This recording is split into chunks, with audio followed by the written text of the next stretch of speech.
o presidente Lula recebe mais uma carta do colega argentino Javier Milei. Então a gente volta para Brasília com o repórter André Anelli. O André, você sabe qual o teor desta carta que o presidente Lula recebeu? Completamente ainda não, viu, Tiago? Porque essa carta chegou lacrada e ainda nem foi entregue ao presidente Lula. Essa segunda carta foi escrita por Javier Milei, então endereçada ao presidente Lula, e foi entregue pela chanceler da Argentina, Diana Mondino, ao ministro das Relações Exteriores do Brasil, Mauro Vieira. O conteúdo da mensagem, como eu disse agora há pouco, segue em sigilo, justamente porque essa carta foi entregue ainda lacrada ao presidente Lula. O que se sabe até o momento é que Javier Milei reforçou a prioridade na relação com o Brasil e a centralidade das relações bilaterais entre os países. Em novembro do ano passado, na primeira carta encaminhada por Milei, o presidente Lula foi convidado a comparecer à cerimônia de posse do então novo presidente. Na ocasião, Lula declinou do convite e o Brasil foi representado pelo ministro das Relações Exteriores, Mauro Vieira. Esse desprezo do presidente Lula por Milei se deve principalmente às declarações do então candidato e agora presidente da Argentina no fim do ano passado.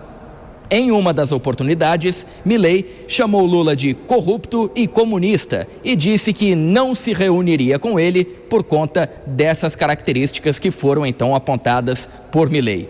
A tentativa de aproximação de Milei com Lula tem explicações políticas e econômicas. O Brasil é o maior parceiro comercial da Argentina na América do Sul e tem diversas pautas em comum com o país vizinho. Questões como infraestrutura física nas fronteiras, a cooperação em assuntos de energia e de defesa, a hidrovia Paraguai-Paraná, além do fortalecimento do Mercosul, são alguns desses pontos que têm sido debatidos de forma bilateral pelos chanceleres, por conta dessa má relação entre os presidentes.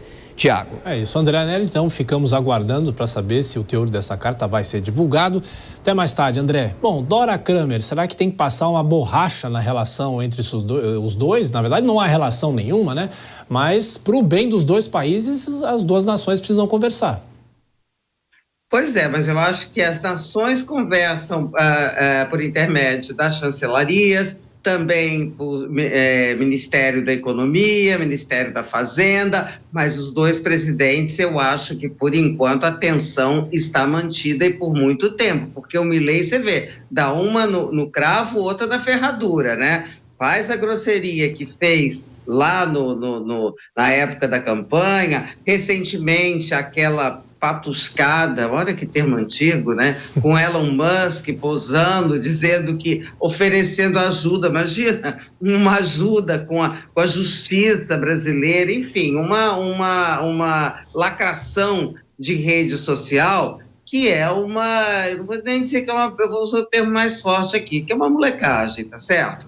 Então, evidentemente que o presidente Lula não é de passar borracha, ele não tem esse tipo de personalidade. Por isso que eu digo, a tensão entre os presidentes continuará, mas não vejo que as pessoas, digamos assim, os adultos da sala de ambos os países, né, deixem que as relações comerciais, as relações diplomáticas sejam contaminadas por isso. Kobayashi, então, pela fala da Dora, essa patuscada não será superada, é isso? Eu confesso que eu não conhecia esse termo, viu, Dora? Mas, olha só, eu acho que quem precisa mesmo pensar numa boa relação é muito mais o presidente argentino, porque a Argentina precisa mais do Brasil do que o Brasil da Argentina. É claro que a boa relação interessa a todo mundo, a todos os dois países, a todos os dois presidentes, enfim, há relações econômicas importantes que se dão, claro, na via das relações entre os ministérios próprios de economia, da fazenda, enfim, mas que precisam, de alguma maneira, de uma chancela, de um aval presidencial, muitas das vezes. E eu acredito que quem perde com essa distância é o presidente argentino, vez que a Argentina está pior economicamente, principalmente e nesse começo de governo Milei, em que os números ainda não vieram e natural que ainda não tenham vindo, justamente porque as suas medidas são a médio e longo prazo. Enquanto isso não acontece, talvez seria bom que ele se aproximasse do Brasil, porque só quem ganha com isso é a Argentina.